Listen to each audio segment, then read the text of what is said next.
जी अस्सलाम वालेकुम। आज का जो हमारा टॉपिक है वो है फंक्शन ऑफ प्लाज्मा मेम्ब्रेन। मतलब कि हमने प्लाज्मा मेम्ब्रेन के फंक्शन को एमडी कैट के लिहाज से देखना है। मतलब एमडी कैट के लिहाज से हमने ये देखना है कि प्लाज्मा मेम्ब्रेन के फंक्शन जो हैं वो कौन कौन से होते हैं और प्लाज्मा मेम्ब्रेन जो है वो कौन से फंक्शन जो है वो परफॉर्म करती है। अगर हम सबसे पहले एमडी कैट के लिहाज से फंक्शन ऑफ प्लाज्मा मेम्ब्रेन को देखें तो हम इसको एक और नाम देते हैं कि it is also called semi permeable membrane. It is also called semi permeable membrane. अब इसका क्या मतलब है कि हम प्लाज्मा मेम्ब्रेन को सेमी परमिएबल मेम्ब्रेन का नाम क्यों देते हैं। दरअसल ये जो प्लाज्मा मेम्ब्रेन है कुछ मॉलिक्यूल्स को पास आउट ऑन होने की इजाज़त देती है। मतलब सम मॉलिक्यूल जो हैं कुछ मॉलिक्यूल्स क्या करते हैं, कैन पास आउट। मतलब कुछ जो मॉलिक्यूल्स हैं वो क्या कर सकते हैं, प्लाज्मा मेम्ब्रेन के अंदर से पास आउट कर सकते हैं। some molecules can pass through it। क्योंकि कुछ मॉलिक्यूल जो हैं वो प्लाज्मा मेम्ब्रेन से गुज़र कर जा सकते हैं और कुछ मॉलिक्यूल जो हैं वो इनमें से गुज़र कर आगे की तरफ पास आउट नहीं कर सकते, जिसकी वजह से हम क्या नाम दे देते हैं कि प्लाज्मा मेम्ब्रेन को हम सेमी परमिएबल मेम्ब्रेन का नाम देते हैं। इसके साथ साथ एक और नाम जो है हम इसको एक और नाम देते हैं जो कि है differentially permeable membrane.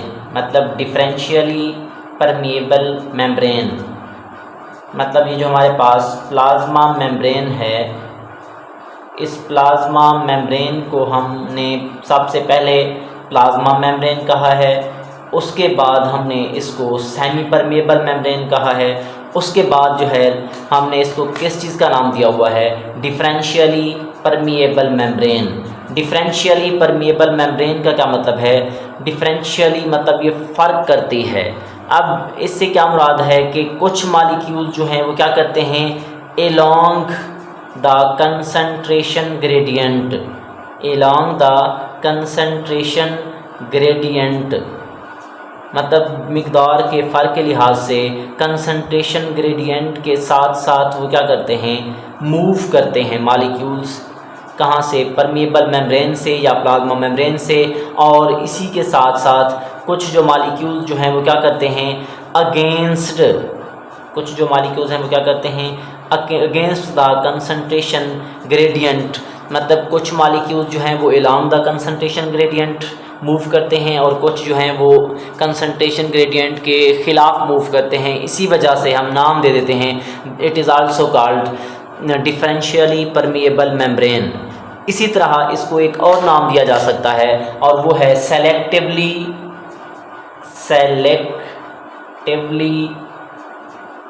Permeable membrane.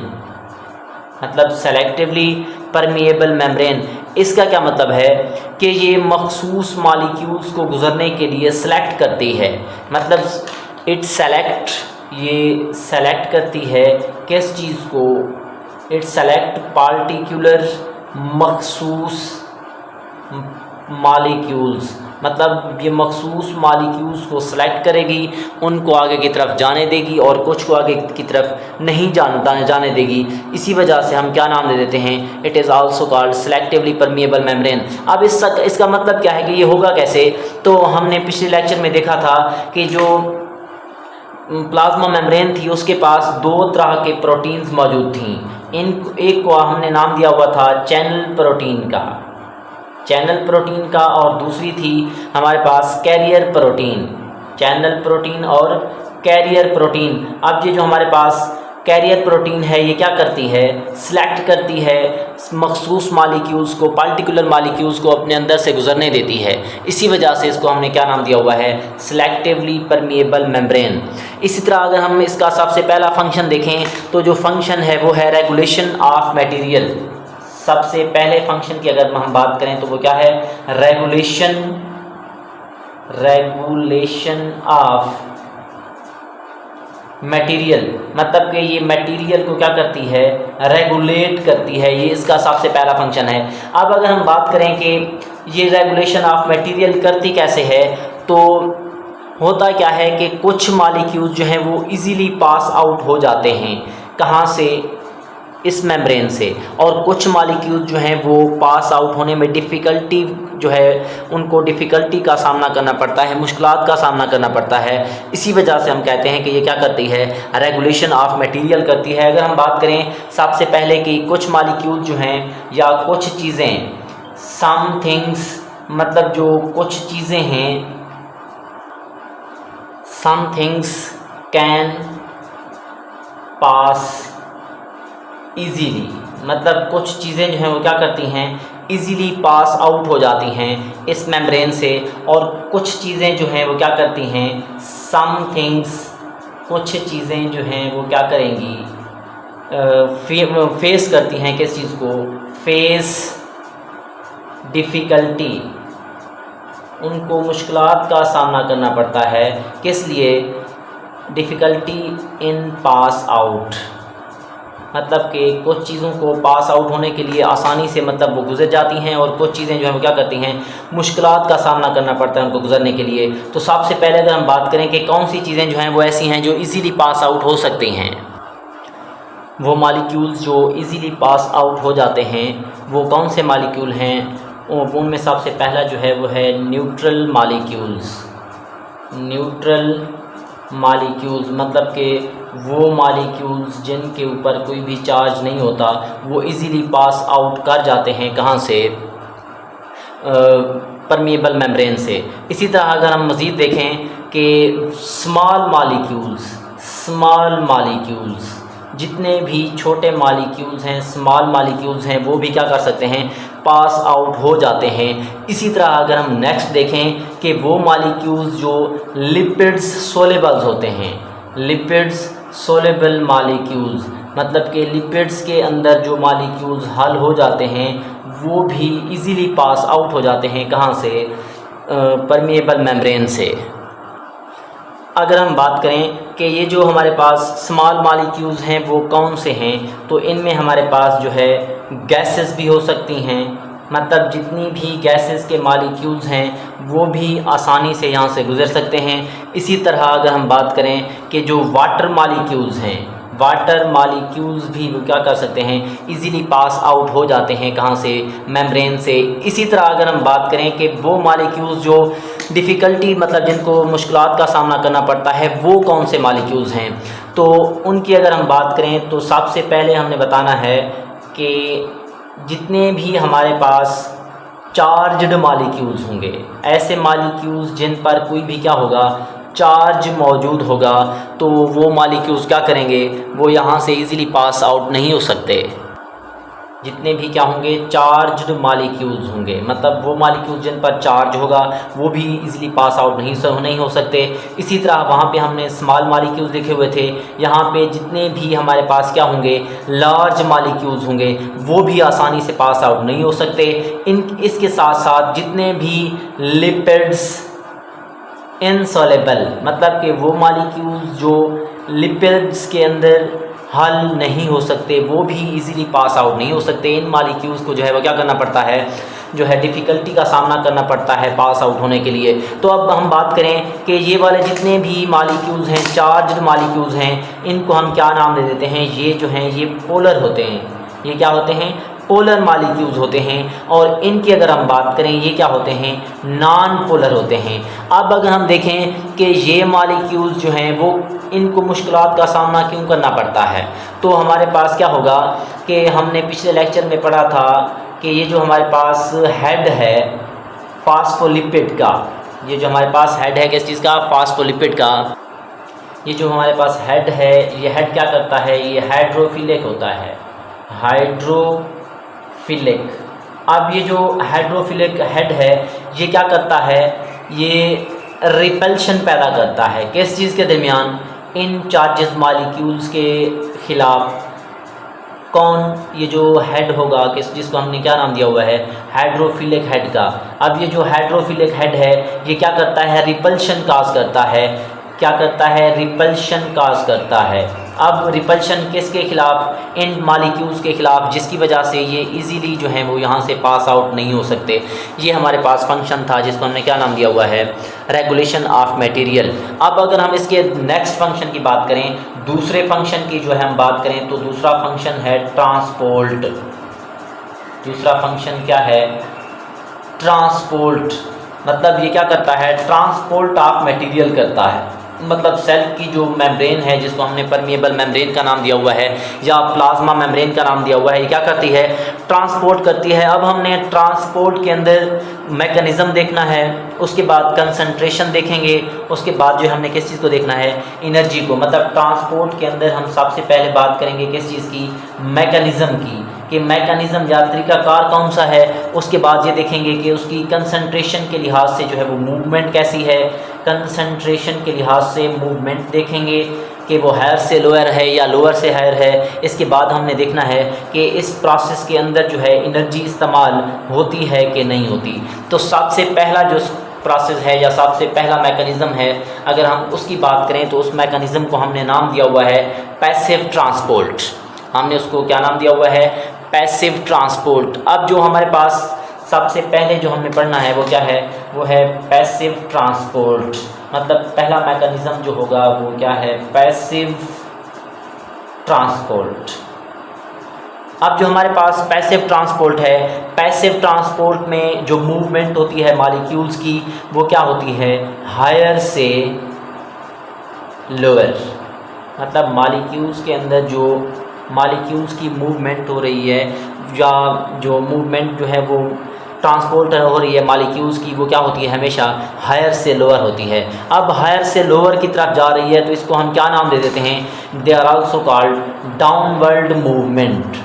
Downward movement मतलब कि ये ऊपर से नीचे की तरफ मूवमेंट हो रही है, ज़्यादा से कम की तरफ हो रही है। इसी तरह अगर हम देखें, ये एलोंग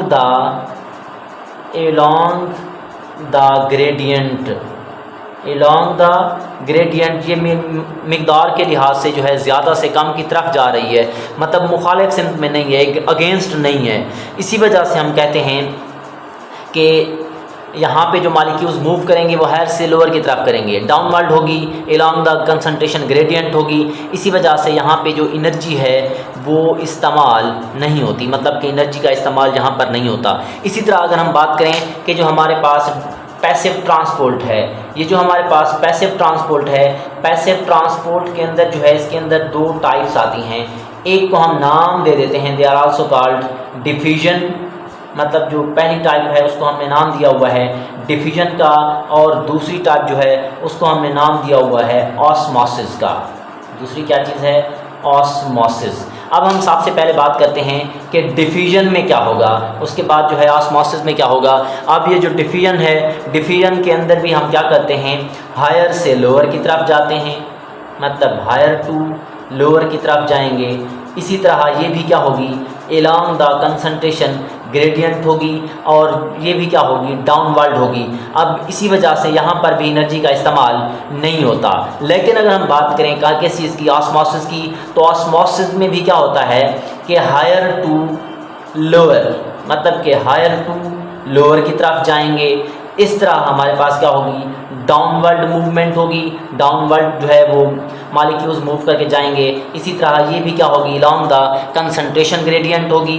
लेकिन यहाँ पर एक चीज़ इस्तेमाल होती है विद द हेल्प ऑफ जो है, with the help of semi permeable membrane. Semi permeable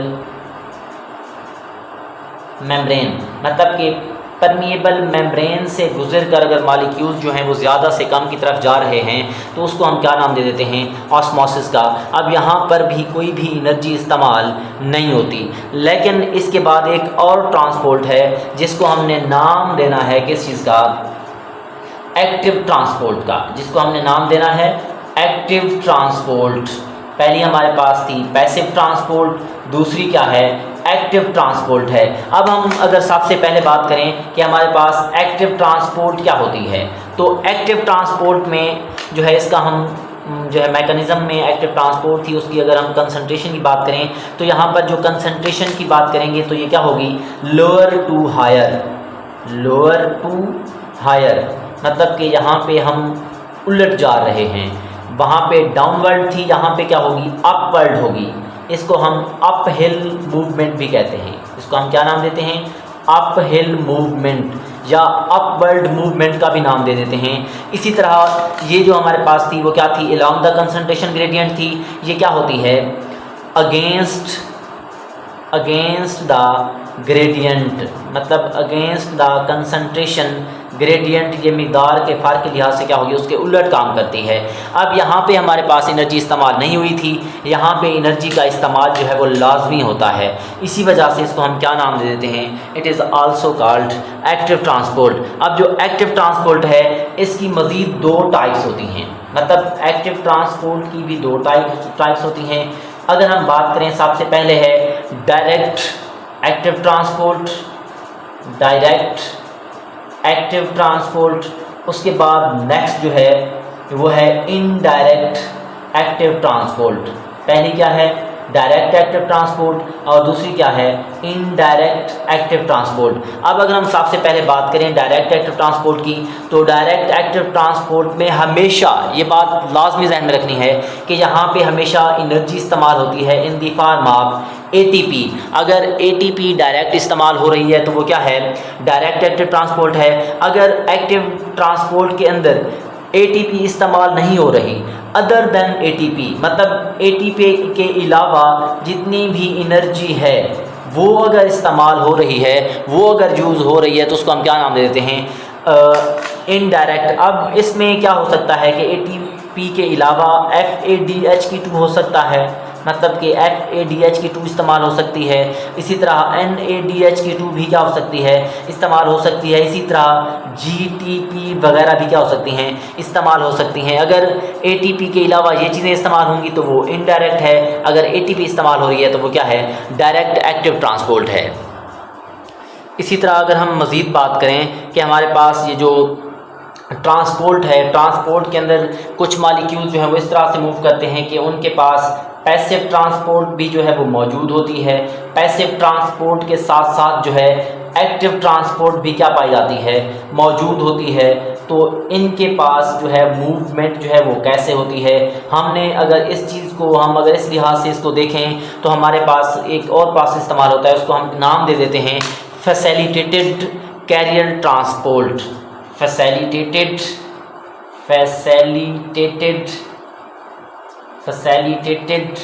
career या facilitated active transport. Facilitated active transport या फैसिलिटेटेड कैरियर ट्रांसपोर्ट या फैसिलिटेटेड एक्टिव या कैरियर जो है, इसको हम डिफ्यूजन का भी क्या नाम दे देते हैं, इसको हम डिफ्यूजन का भी नाम दे देते हैं।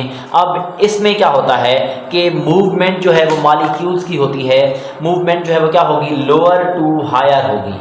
Movement of molecules from lower to higher, मतलब कि यहाँ पर भी क्या है, अपवर्ड मूवमेंट है, अप हिल मूवमेंट है।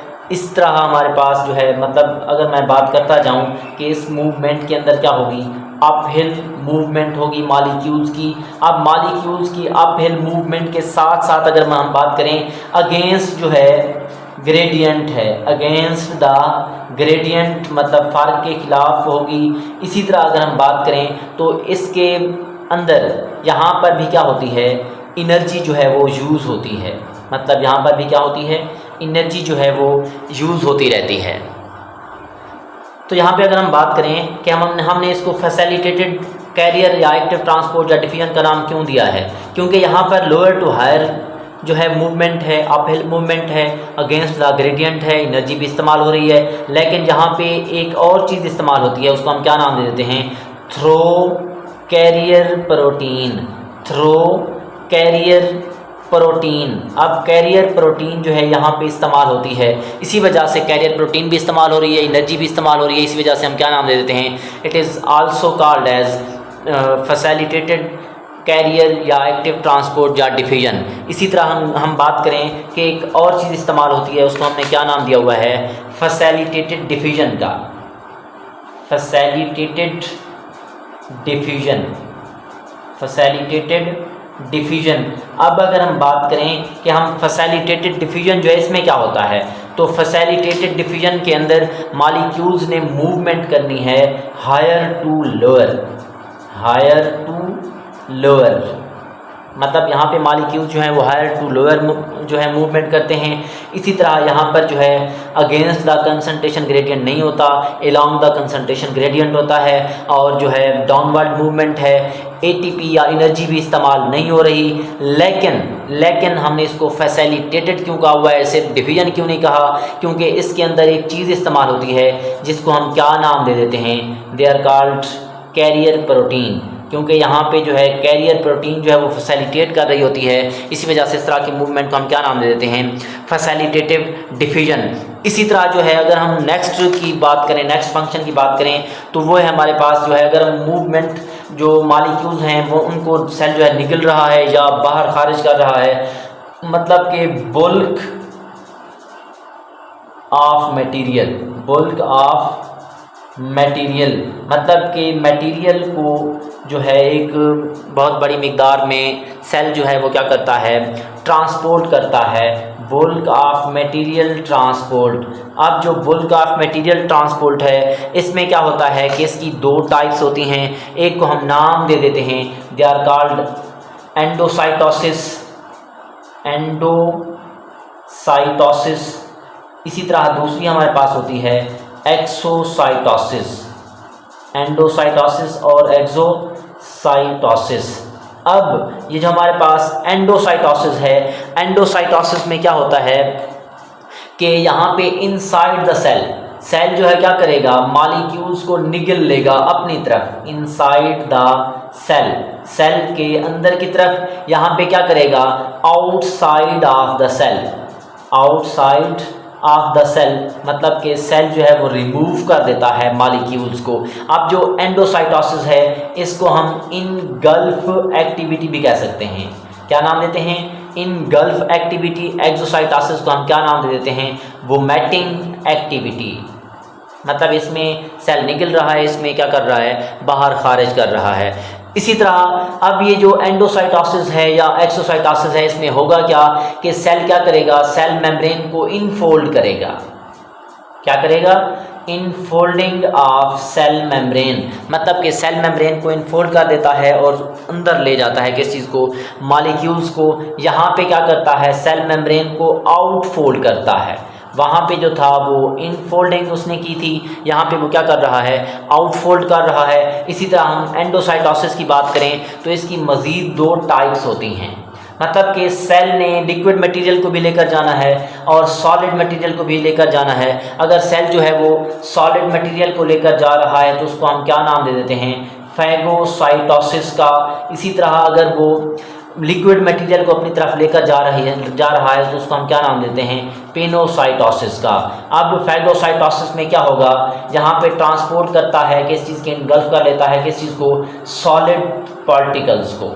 यहाँ पे क्या करता है, लिक्विड पार्टिकल को सेल जो है क्या करता है, अपने अंदर लेकर जाता है। इसी तरह अगर हम लास्ट फंक्शन की बात करें वो है conduction, conduction of nerve impulse, conduction of nerve impulse. अब नर्व इम्पल्स की तरसील करनी है। अब नर्व इम्पल्स की तरसील करने के लिए इसके पास दो सेल्स होते हैं, मतलब कि दो सेल हमारे पास होते हैं, इनको हमने नाम दिया हुआ है नर्व सेल का। अब हमारे पास एक नर्व सेल है और दूसरा क्या है, मसल सेल्स हैं। अब ये जो नर्व सेल और मसल्स के सेल्स जो हैं इनके ऊपर जो मेम्ब्रेन है वो क्या करती है, ट्रांसपोर्ट ऑफ नर्व इम्पल्स, मतलब इलेक्ट्रोकेमिकल वेव की सूरत में पैगामात की तरसील करती है। इसको हम क्या नाम दे देते हैं, it is also called conduction of nerve impulse. ये हमारे पास सिंपल सा टॉपिक था MD कैट के लिहाज से, तो आप यहाँ से इजीली तैयारी कर सकते हो। ओके बेटा, अल्लाह हाफिज़।